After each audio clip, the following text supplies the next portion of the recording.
বাংলা সাহিত্যের কিছু গল্প দিয়ে সাজানো আমাদের এই channel try creation presented by Bangla সাহিত্যের গল্পের আসর। বিভিন্ন ধরনের গল্প, কবিতা ও ভিডিও দিয়ে সাজানো আমাদের এই চ্যানেল বাংলা সাহিত্যের গল্পের আসর। আমাদের চ্যানেলের গল্প যদি আপনাদের ভালো লেগে থাকে, চ্যানেলটি সাবস্ক্রাইব করুন ও শেয়ার করুন আপনার প্রিয় মানুষজনের কাছে। অবশ্যই আপনার অমূল্য কমেন্ট ও একটি অমূল্য সাবস্ক্রাইব করতে ভুলবেন না যেন। আপনাদের মূল্যবান একটি কমেন্ট ও একটি মূল্যবান সাবস্ক্রাইব আমাদের সাহায্য করবে এগিয়ে নিয়ে যেতে চ্যানেলটিকে আরও ভালো করার জন্য। আজকে আপনাদের জন্য নিয়ে এসেছি একটি রহস্য ও রোমাঞ্চকর গোয়েন্দা কাহিনী, খুনের আড়ালে কোন রহস্য।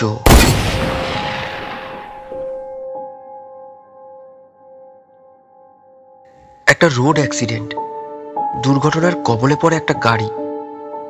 গাড়ির মধ্যে ভয়ানক আহত অবস্থায় পাওয়া গেল একই পরিবারের তিনজনকে, স্বামী, স্ত্রী, কন্যা। তিনজনকেই হাসপাতালে নিয়ে যাওয়া হলে কন্যাটিকে জীবিত ও তার মা বাবাকে মৃত ঘোষণা করেন ডাক্তার। নয়ন নিজে উকিল হলেও তার অতি কাছের ওই তিনজন মানুষের এই পরিণতিতে স্তম্ভিত হয়ে গিয়েছিল সে। এর প্রায় মাস 2-3 পর ওই দুর্ঘটনায় প্রাণে বেঁচে যাওয়া তার সেই মাসতুতো বোন নিজের বাড়িতে ফিরল। কিন্তু মাসখানেক যেতে না যেতেই আর এক বিপত্তি। হঠাৎ কিছুদিন ধরে তার মধ্যে নাকি স্কিজোফ্রেনিয়ার লক্ষণ ধরা পড়ছে। খাওয়া দাওয়া ছেড়েই দিয়েছে প্রায়। সব সময় কারা নাকি ওকে কি সব বলছে, ওর স্বর্গে যাওয়ার সময় হয়ে গেছে, আর আয়ু নেই নাকি ওর বেশি দিন। এইসব নয়নের এই বিষয়টা কেমন গোলমেলে লাগে। তার ওই বোনের হঠাৎ মানসিকভাবে অসুস্থ হয়ে পড়ার কোন কারণ সে বুঝে উঠতে পারে না।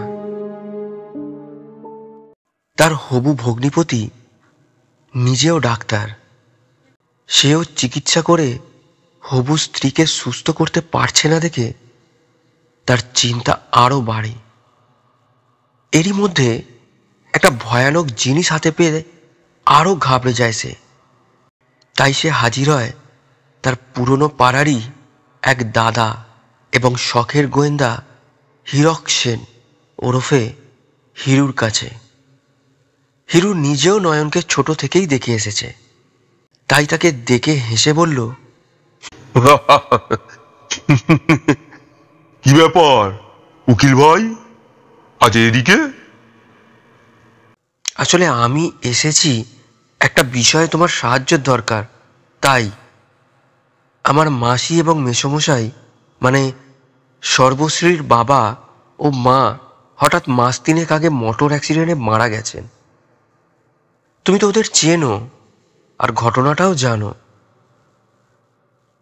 সর্বশ্রীও চোট পেয়েছিল, কিন্তু সেই শুধু প্রাণে বেঁচে গেছে। হাসপাতাল থেকে ওকে নিজেদের বাড়িতে নিয়ে যেতে চেয়েছিল ওর হবু বর অমল, কিন্তু সে জেদ করে নিজের বাড়িতেই ফিরে এসেছে। তার জন্য 24 ঘন্টা তাই একজন আয়াকেও রাখতে হয়েছে বাড়িতে। এছাড়া শারীরিকভাবে বেশ কিছু কাজ করতে সে একা অক্ষমই এখন, তাই বাড়িতে স্পেশাল মেডিকেল অ্যারেঞ্জমেন্টও করাতে হয়েছে। আমাদেরই এক বন্ধু মিলন, যে ইঞ্জিনিয়ার, ওকেও তো চেনো তুমি। সে নিজে এসে কদিন ওই বাড়িতে দাঁড়িয়ে থেকে সেই সবের ব্যবস্থা করে দিয়েছে। যাই হোক, বেশ সুস্থই হয়ে উঠছিল সর্বশ্রী। হঠাৎ তার মধ্যে নাকি স্কিজোফ্রেনিয়ার লক্ষণ ধরা পড়ছে। খাওয়া দাওয়া তো ছেড়েই দিয়েছে প্রায়। সব সময় কারা নাকি ওকে কি সব বলছে, ওর স্বর্গে যাবার সময় হয়ে গেছে, আর আয়ু নেই নাকি, এই সব। কেমন একটা আড়ষ্ট, ভীতু ভাব আর অসংলগ্ন সব কথাবার্তা বলছে। জীবনে বেঁচে থাকার যেন ইচ্ছাটাই সত্যি ও হারিয়ে ফেলেছে। অমল তো দিন রাত তাকে নিয়ে পড়ে আছে, কিন্তু তার কোনো বিশেষ উন্নতির লক্ষণ তো নেই। ওর সামনে প্রকাশ না করলেও অমল নিজেও যেন বিধ্বস্ত হয়ে পড়েছে। সর্বশ্রীকে প্রচণ্ড ভালোবাসে ও, তাই ওর এই হাল দেখে সে বেচারা ভয়ানক ভেঙে পড়েছে। যাই হোক, আমি তোমার কাছে যে কারণে এলাম, মেসোমশাইয়ের ব্যাংকের লকার থেকে গয়না গাটি ও জিনিসপত্র এনে রাখা হয়েছিল সর্বশ্রীর আলমারিতে। সেদিন আলমারি খুলে টাকা বের করতে গিয়ে একটা ভয়ানক জিনিস পেলাম, এই দেখো বলে নয়ন একটা খাম এগিয়ে দিল। হিরু খামটা খুলে দেখে একটি পারিবারিক ছবি। স্বামী স্ত্রী দাঁড়িয়ে আছেন, আর সামনের চেয়ারে বসে তাদের ফুটফুটে মিষ্টি মেয়েটি। তাদের দুজনের মাথার ওপর দুটো লাল ক্রস দেওয়া, আর মাঝখানে লেখা আজ থেকে মাস 3 আগেকার একটা তারিখ। হিরু ভালো করে ছবিটা দেখে বলল, সর্বশ্রীর বাবা মা কি এই তারিখেই মারা যান? মানে এটা ওনাদের তিনজনই ছবি তো, তাই আর কি। নয়ন ঘাড় নাড়ে। হ্যাঁ, সর্বশ্রী কিন্তু এই ছবিটার ব্যাপারে কিছুই জানে না বলল। তাহলে এটা কি হুমকি ছিল কারোর? ওর মা বাবা কি তবে অ্যাক্সিডেন্টে মারা যাননি, মেরে ফেলা হয়েছে? সর্বশ্রীর মধ্যে এই যে পাগলামির লক্ষণ ধরা পড়েছে, এটাও কি রিয়েল? সেও আততাই আর একটা ষড়যন্ত্রের শিকার হচ্ছে না তো? এই সব চিন্তা করেই তোমার দ্বারস্থ হয়েছি। তুমি তো জানোই আমি ছোট থেকে ওদের বাড়িতেই মানুষ হয়েছি। আমার সমস্ত পড়াশোনা ওদের ওই বাড়িতে থেকেই কমপ্লিট করেছিলাম আমি। তারা আমার নিজের মা বাবার থেকেও কোনো অংশেই কম নন আমার কাছে। তুমি বর্তমানে থাকো কোথায়? নিউ আলিপুর বললে, তাই তো?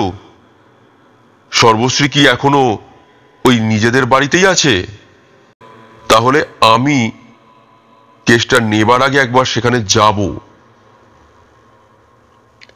হ্যাঁ হ্যাঁ, চলো না, আমার সঙ্গে গাড়ি আছে, আর আমি এখন ওখানেই যাব ভাবছিলাম।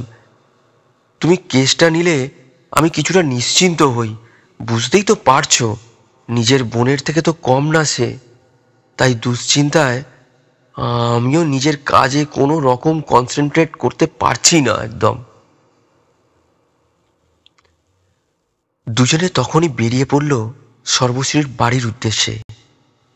হিরুর মাথায় তখন ঘুরছে বেশ কিছু জটিল চিন্তা ভাবনা। নয়নের ওই কথাটা যদি সত্যি হয়, মানে সর্বশ্রীর বাবা মা যদি খুন হয়ে থাকে, তো ওর পাগলামির পিছনেও আততায়ীর হাত নেই, এমনটা তো আর বলা যায় না। হিরু ওর মাসি মেসো সম্পর্কে একটু ডিটেলসে জানতে চাইলে নয়ন জানালো সর্বশ্রীর বাবা ছিলেন সংস্কৃতের অধ্যাপক, একটা ভীষণ নির্বিবাদী মানুষ, আর ওর মা ছিলেন গৃহকর্ত্রী ও বেশ নিষ্ঠাবতী পূজারিণী। দিনের অনেকটা সময় তার ঠাকুর ঘরেই নাকি কেটে যেত।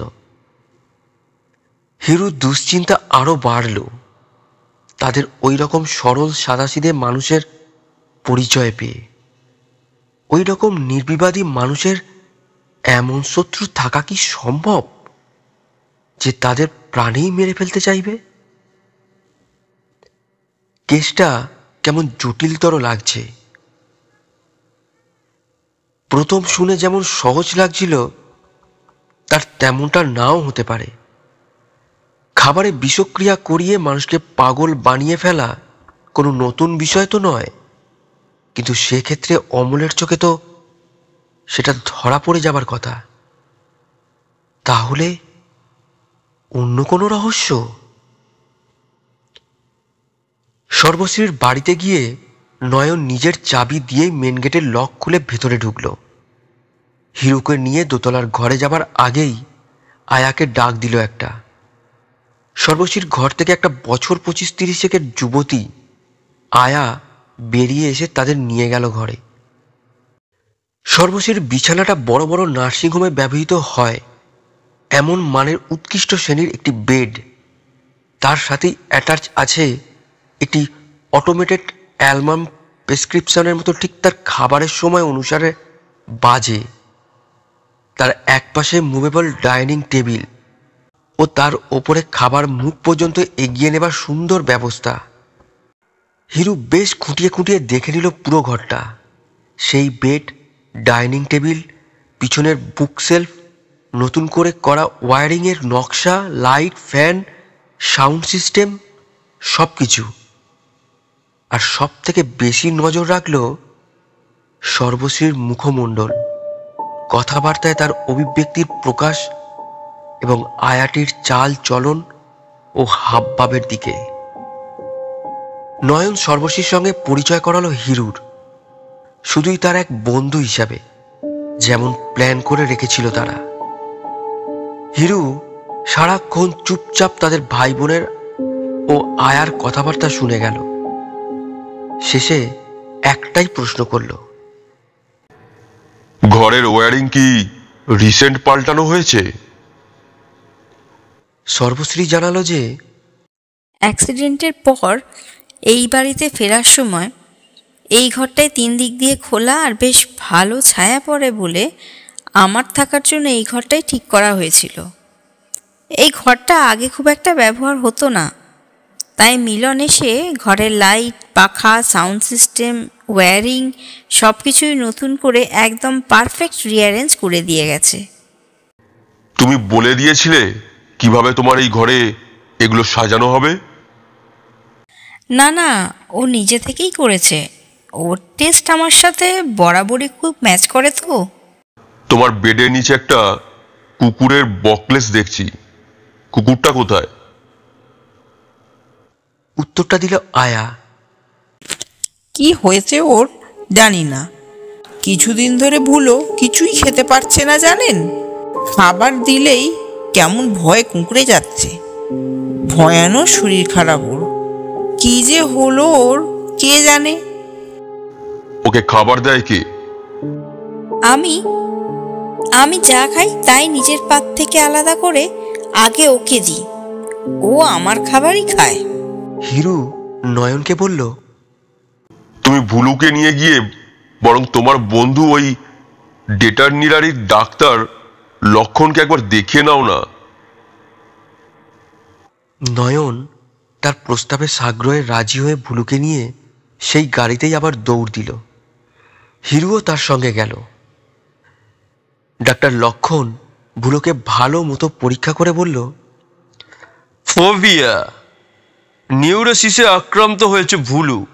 যেভাবেই হোক সেটার প্রভাব খাবারের সঙ্গে জড়িত, আর তাই ঠিকমতো না খাওয়ার ফলেই ওর শরীরটা ভেঙে পড়েছে। ওর অন্য কোনো রোগ নেই।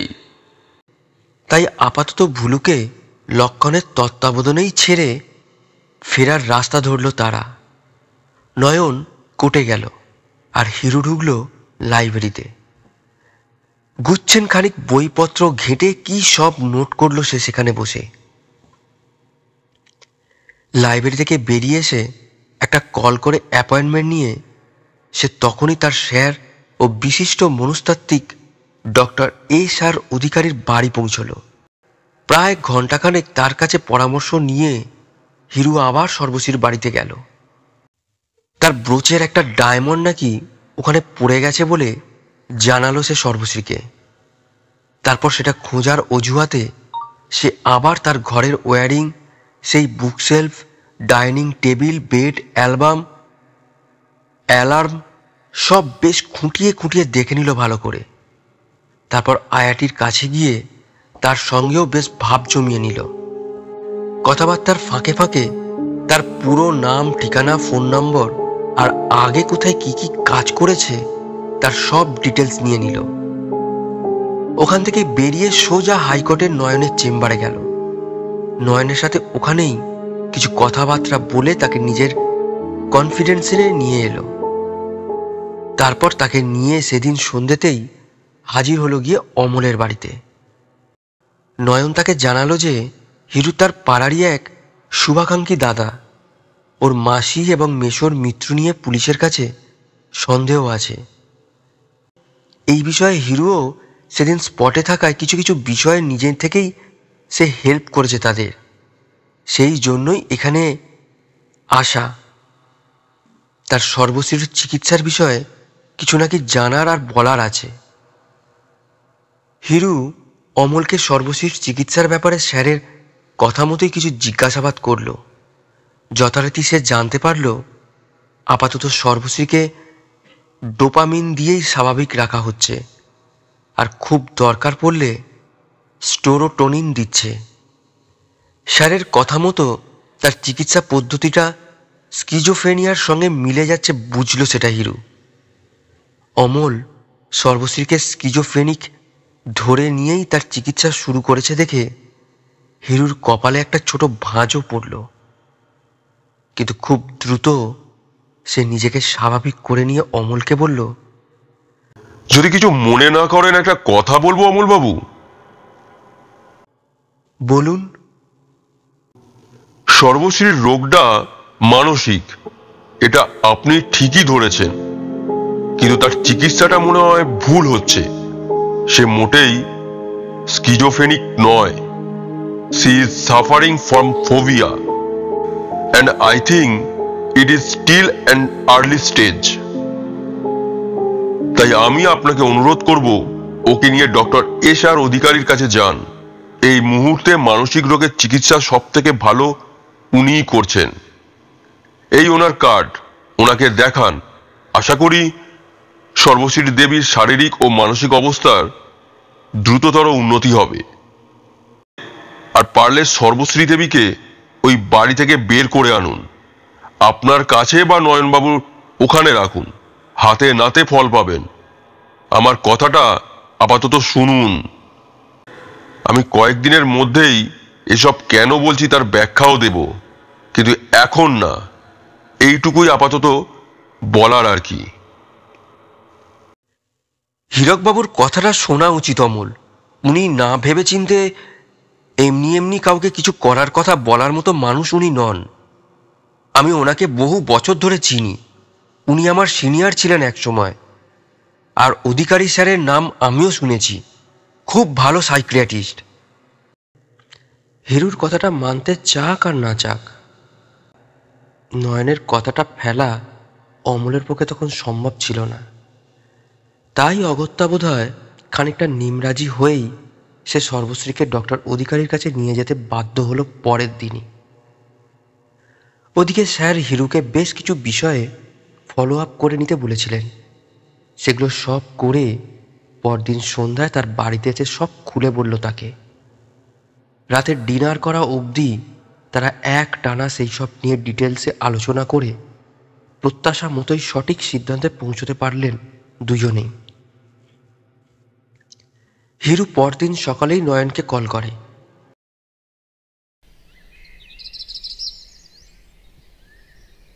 তার ওই ইঞ্জিনিয়ার বন্ধু মিলনের আপিসের ঠিকানাটা জোগাড় করে নিল, আর ওই আয়াটার বাড়ির ঠিকানাতেও গিয়ে সেদিন সকালেই একটা চক্কর দিয়ে এলো সে। মেয়েটির সম্পর্কে কোনো কিছু বিশেষ খারাপ রিপোর্ট পেল না সে। নিজের তদন্তের জন্য ভীষণ গুরুত্বপূর্ণ কয়েকটা প্রমাণ জোগাড় করতে এরপর হিরু একবার যেতে হলো সেই থানাতেই, যেখান থেকে সর্বশ্রীর কার অ্যাক্সিডেন্টের কেসটা ফাইল হয়েছিল।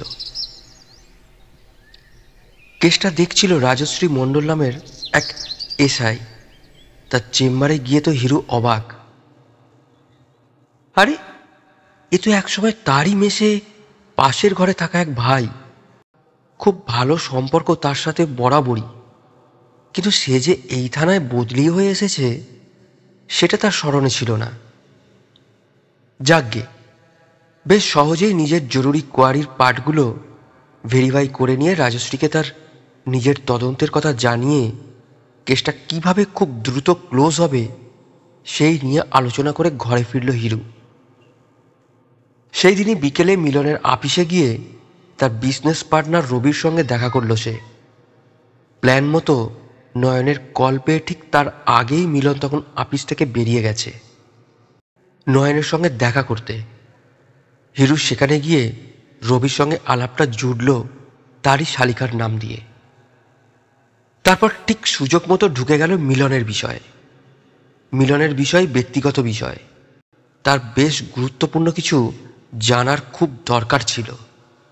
সেগুলোই জেনে নিল সে রবির কাছ থেকে। হিরুর কাছে এখন পুরো কেসটা জলের মতো পরিষ্কার হয়ে গেছে। শুধু কার কার সামনে সব কিভাবে প্রকাশ করবে সেটাই ঠিক করে নিয়ে নয়নকে জানিয়ে দিল সবাইকে পরদিন সন্ধ্যা 7টায় তার বাড়িতে হাজির থাকতে।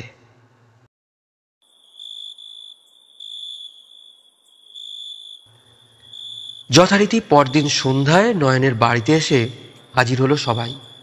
অমল, লক্ষণ, নয়ন, সর্বশ্রী, ওর আয়া, এমনকি মিলনও। হিরু সেখানে পৌঁছালো সাথে রাজশ্রীকে নিয়ে, একদম ঘড়ি ধরে ঠিক 7টায়। নয়নের বসার ঘরেই হাজির ছিল সবাই। সে রাজশ্রীর সঙ্গে সবার পরিচয় করিয়ে দিল। তারপর সবাই সোফা এবং চেয়ারে নিজের নিজের আসন গ্রহণ করলে নয়ন হিরুর আসল নাম ও পরিচয় প্রকাশ করল। তারপর হিরুকেই দায়িত্ব দিল পুরো ঘটনার পিছনে প্রকাশিত ও অপ্রকাশিত সমস্ত সত্যকে তুলে ধরতে। হিরু তখন তার তদন্তের পূর্ণাঙ্গ বিবরণ দিতে শুরু করলো সকলের সামনে। প্রথমেই বলি, সর্বশ্রীর বাবা মা দুর্ঘটনায় মারা যাননি, তাদের মেরে ফেলা হয়েছিল। খুব বুদ্ধি করে যেটাকে দুর্ঘটনার রূপ দেওয়া হয়েছিল। আর সর্বশ্রীও কোনো মানসিক রোগী নন, কিন্তু হ্যাঁ, মানসিকভাবে যথেষ্ট পর্যদস্তা হয়েছে, এটা অবশ্য মানতেই হবে। রাজশ্রী কিছু বলার জন্য উৎসুক করছে দেখে হিরু বলল, যারা পুরো বিষয়টা জানেন বা জানেন না, তাদের সকলের স্বার্থে আমি সম্ভাব্য ঘটনাটা শুরু থেকেই বলছি। ভুল হলে সর্বশ্রী দেবী আপনি ধরিয়ে দেবেন, কেমন? অমল, মিলন, লক্ষণ আর নয়ন এরা আশৈশব বন্ধু, একেবারে হরিহর আত্মা, গলায় গলায় বন্ধুত্ব। ক্লাস 1 থেকেই একসাথে তারা পড়াশোনা, খেলাধুলা সব করে এসেছে। তাদের চাল চলন, কথাবার্তা, হাব ভাব, এমনকি পছন্দ অপছন্দ প্রায় একই ধরনের ছিল সেই ছোট থেকেই। তবে বড় হয়ে ওঠার সাথে সাথে যখন মানুষের চরিত্র নিজের মতো আকার ধারণ করতে শুরু করে, মৌলিকতাগুলো তখনই ধরা পড়ে।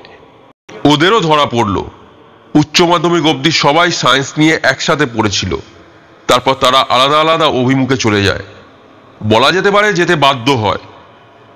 তার প্রথম এবং অন্যতম কারণ ছিল জয়েন্টের রেজাল্ট। অমল ছিল ফিজিক্স আর ম্যাথের ভক্ত, কিন্তু জয়েন্টে মেডিকেলের টপার হলো সে। আর মিলন ছিল বায়োলজির পোকা, সে টপ লিস্টে এলো ইঞ্জিনিয়ারিংয়ে। লক্ষণ আবার ফিজিক্স, ম্যাথ, বায়োলজি আর কেমিস্ট্রি সবগুলোতেই উচ্চ মাধ্যমিকের লেটার পেলেও জয়েন্টে ভালো পজিশন পেল না। অগত্যা সে চলে গেল ভেটেরিনারি পড়তে। বেচারা নয়ন পড়ে রইল একা। সে তার বন্ধু হারানোর দুঃখে সায়েন্স ছেড়ে ইংরাজি নিয়ে বিএ অনার্সে ভর্তি হলো। গ্র্যাজুয়েশনের পর সে বেছে নিয়েছিল LLB কোর্স, আর এখন তো সে হাইকোর্টে জমিয়ে প্র্যাকটিস করছে, আপনারা সবাই জানেন। অমল ডাক্তারি করছে, প্লাস তার ওই মেডিকেল কলেজে সে প্রফেসরও। মিলন নিজেরই একটা ইঞ্জিনিয়ারিং ফার্ম খুলেছে।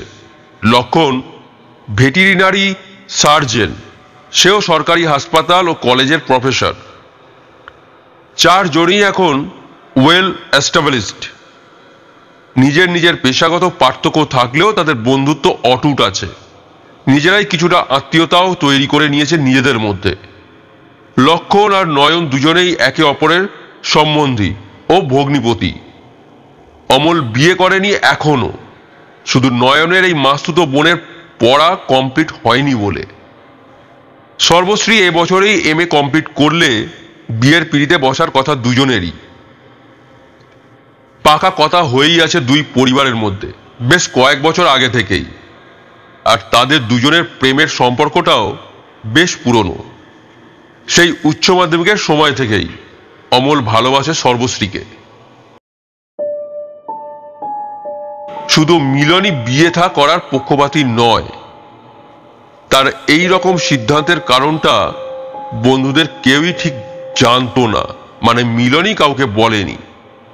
এই একটা বিষয়ে কথা উঠলেই ও বরাবরই প্রসঙ্গটা এড়িয়ে যায়। তবে সম্প্রতি একটা পার্টিতে একটু বেশি ড্রিঙ্ক করার পর নাকি ও বিজনেস পার্টনার রবিকে সে বলেছিল একটি মেয়েকে দীর্ঘদিন ধরে সে ভালোবাসতো, এমনকি এখনো ভালোবাসে। কিন্তু সেই মেয়েটি নাকি আগে কয়েক বছর তার সাথে সম্পর্ক থাকার পর সে অন্য কাউকে ভালোবাসে জানিয়ে তাকে ছেড়ে চলে গিয়েছিল। মিলনের সাথে সম্পর্ক থাকাকালীন সেই মেয়েটি তাকে জানতেই দেয়নি কোনোদিনও যে সে আরো একজনকে ভালোবাসে। অথচ মেয়েটির পছন্দ বলেই ডাক্তারি না পড়ে মিলন ইঞ্জিনিয়ার হতে চেয়েছিল। আর নিয়তির কি পরিহাস, এখন সে জানতে পেরেছে যে মেয়েটি সেই অন্য প্রেমিকটা নাকি ডাক্তারি। বাবা মায়ের ইচ্ছা তাদের জামাই হবে কোনো ডাক্তার, তাই নিজেদের পছন্দটাও সে নাকি তাদের কথা মতো বদলে নিয়েছে। সেই ডাক্তার ছেলেটিকে নিশ্চয়ই ওই মেয়েটি মিলনের সঙ্গে তার সম্পর্কের কথা কখনো জানায়নি, কিন্তু মিলনকে সেই ছেলেটির বিষয়ে সব কথা জানিয়েই তাদের রিলেশনের ব্রেকআপ করেছিল সে। আজকালকার স্মার্ট মেয়েরা যে রীতি পছন্দ করে আর কি, প্রেম করবে নিজের পছন্দে, কিন্তু বিয়ে করবে বাবা মায়ের পছন্দ করা কোনো সফল এবং ভবিষ্যৎ সুনিশ্চিত এমন পুরুষকে নিয়ে। অবশ্যই সব মেয়ে এমন হয় না, এটা আমি ভীষণভাবে মানি। তাদের প্রতি আমার শ্রদ্ধা ও সম্মান অক্ষুণ্ণ রেখেই বলছি, মিলনের ওই প্রেমিকার মতো এই ধরনের মেয়েরাও আছে। তাই মিলন এই বিষয়ে স্বাভাবিক কারণেই কোনো আলোচনা পছন্দ করে না। আর এইসব জানার পর বন্ধুরাও কেউ ওকে এই নিয়ে বিরক্ত করে না। মেয়েটার নাম কাউকে কখনো বলেনি, তবে ভালোবেসে তাকে নাকি মেঘলা বলে ডাকতো সে। কি সর্বশ্রী দেবী, ঠিক বলছি তো? মিলনের সাথে আপনি যা করেছেন তা ভয়ানক অন্যায়, এটা নিশ্চয়ই অস্বীকার করবেন না? না না, অস্বীকার করে লাভ নেই। আপনি নিজেও সেটা মন থেকে মানেন বলেই প্রেমিকের দেওয়া মেঘলা নামটা ছাড়তে পারেননি আজও, তাই তো?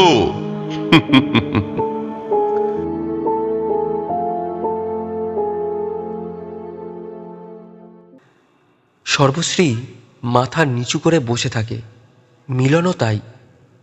শুধু অমল যেন অশান্ত হয়ে ওঠে। তার মুখের অভিব্যক্তিতে একটা ক্রোধের লক্ষণ ফুটে উঠেই যেন মিলিয়ে যায়। নিজেকে সংবরণ করে নেয় সে। হিরুর চোখ এড়ায়নি ব্যাপারটা। হিরু মিলনকে বলল, প্রেম কি কখনো কারোর বাবা মায়ের আদেশ মেনে হয় মিলন বাবু? যদি কারোর মনে ভালোবাসা থাকে সত্যি, তাহলে তার অন্য প্রেমিকই বা আসবে কোথা থেকে? আর একাধিক প্রেমিকই বা থাকবে কেন? তবু আপনি ওর বাবা মাকেই দোষী সাব্যস্ত করলেন নিজের প্রেমিকাকে হারানোর জন্য। ওদিকে দেখুন, মেকানিক্যাল ইঞ্জিনিয়ারিংটা আপনি নিজে যতটা ভালো জানেন বা বোঝেন, ততটা তো আপনার সাগরেদও বোঝে না। তাই তার কাজের ত্রুটি ধরে তাকে খুঁজে পেতে পুলিশকে খুব বেশি দৌড়াদৌড়ি করতে হয়নি। পুলিশকে দেওয়া বয়ানে সে আপনার কথায় সর্বশ্রীর বাবার গাড়িতে করা তার কেরামতির কথা সব স্বীকার করেছে। আমায় নিশ্চয়ই আর বলে দিতে হবে না যে সর্বশ্রীর বাবা মায়ের ওই গাড়ি দুর্ঘটনায় মৃত্যুর জন্য আসলে শুধু আপনিই দায়ী। রাজশ্রী, ওকে কাস্টাডিতে নে ভাই।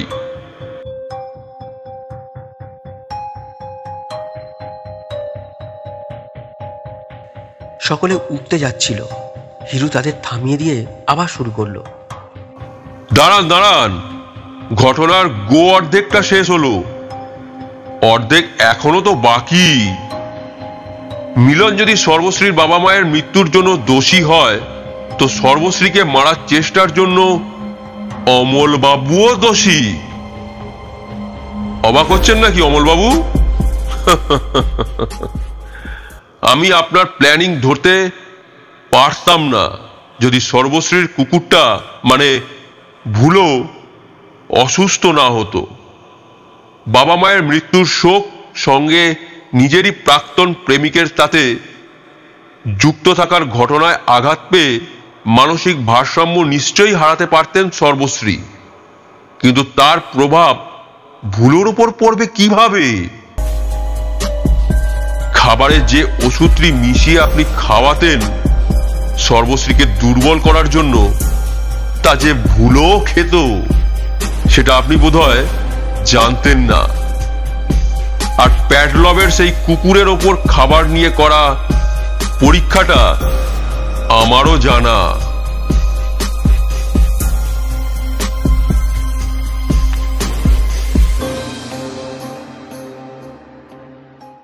খাবারের সময় বেল বাজানোর যে ব্যবস্থা আপনি করিয়েছিলেন বন্ধুকে দিয়ে, তাতে খেতে বসে সর্বশ্রী একাই রোজ মৃদু বিদ্যুৎতাহত হতেন না, ভুলুও তার সাথেই শক পেত।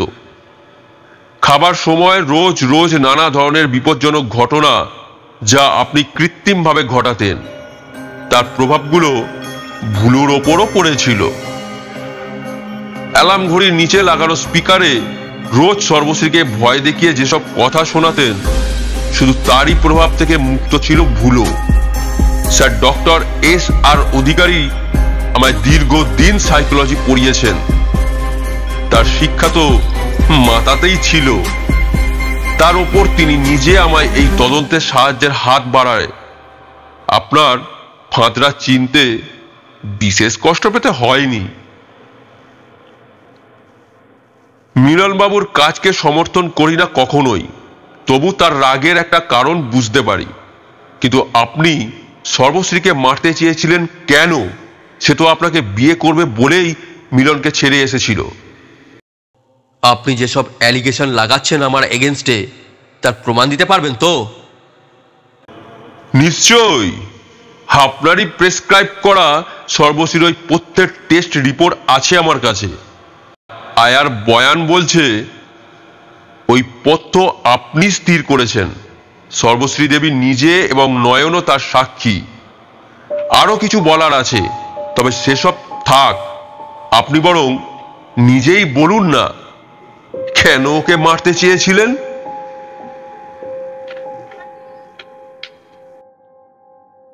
অমল বেশ কিছুক্ষণ মাথা নত করে থেকে বলল, সর্বশ্রীকে আমি বা মিলন দেখেছিলাম উচ্চ মাধ্যমিকে পড়ার সময়, যখন ও 9-এ এসে আমাদের স্কুলে ভর্তি হলো। ওর প্রেমে আমি তখন থেকেই পাগল, মিলনও বোধহয় তাই। কিন্তু ও কোনোদিন জানতেই দেয়নি যে সে একই সাথে আমাদের দুজনকে নিয়েই খেলছে। আমার বা মিলনের ডাক্তারি বা ইঞ্জিনিয়ারিং পড়তে যাওয়া ওর ইচ্ছে অনুসারেই বদলে গিয়েছিল। যাই হোক, অ্যাক্সিডেন্টের পর ও বাড়ি ফিরলে মিলন যখন ওর বাড়ি গিয়ে কাজ করাচ্ছিল, তখনই একদিন তাদের বেশ অন্তরঙ্গ অবস্থায় ঘরে দেখতে পাই আমি। তারপর ওর বই খাতাপত্র সব ঘাঁটতে গিয়ে ওর মেঘলা নামটা এবং সেই নামেই সম্বোধন করে তাকে লেখা মিলনের প্রেমপত্রগুলো পাই।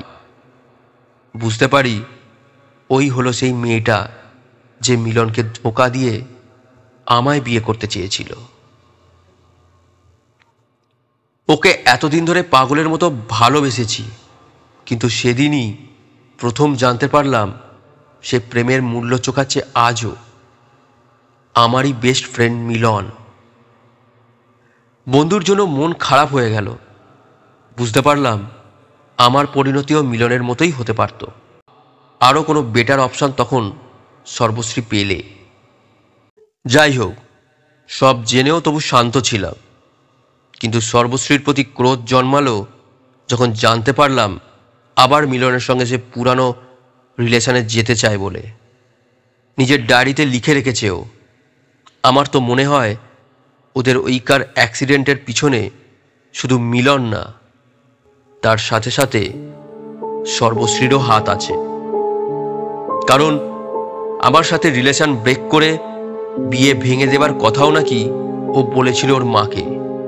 তিনি সে কথা জানিয়ে আমায় জিজ্ঞাসাবাদ করেছিলেন একদিন, আমাদের মধ্যে কেন বা কি নিয়ে মনোমালিন্য দেখা দিয়েছে এসব জানবেন বলে। এর পরেও কি বলবেন আমি ভুল করছিলাম ওকে পাগল করে তুলে? আমি ওকে প্রাণে মেরে ফেলার কথা ভাবতে পারি না, কিন্তু কোনো সুস্থ মস্তিষ্কের মেয়ের পক্ষে এইভাবে নিজের খামখেয়ালে পুরুষদের জীবন নিয়ে খেলা তো সম্ভব নয়। সেটা প্রমাণ করতেই ওকে পাগলি রূপে দেখতে চেয়েছিলাম আমি।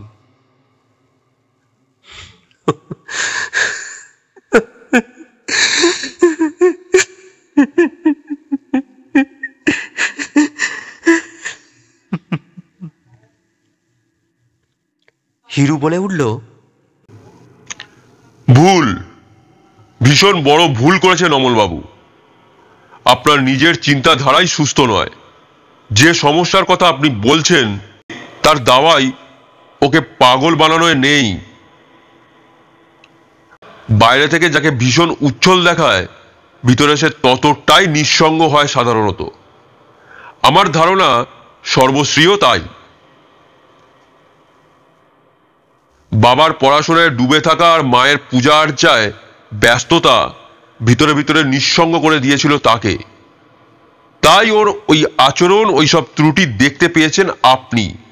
ওকে ভালোবেসে মানসিকভাবে ওর অবলম্বন হয়ে ওঠার মধ্যে দিয়েই ওকে নিজের করে পাবার চেষ্টা করা উচিত ছিল আপনার। আমি আপনাকে অনুরোধ করব, স্যারের কাছে 2-3টে সিটিং নেওয়া আপনারও ভীষণই জরুরি।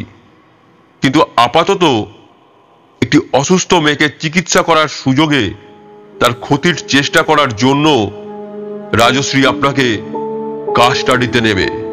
ভয় নেই, আপনার বেল পেতে অসুবিধা হবে না, কিন্তু রেজিস্ট্রেশনটা বোধহয় যাবে। আমার কাহিনী শেষ। অমলবাবু এবং সর্বশ্রী দেবী, আপনাদের দুজনেরই দ্রুত মানসিক ব্যাধি থেকে আরোগ্য লাভের কামনা করি। চলো হে নয়ন, তুমি আমায় একটু বাড়িতে ড্রপ করে দাও। রাজশ্রী তো এখন ওদের নিয়ে থানায় যাবে, রাত হয়ে গেছে। চলো বেরিয়ে পড়া যাক।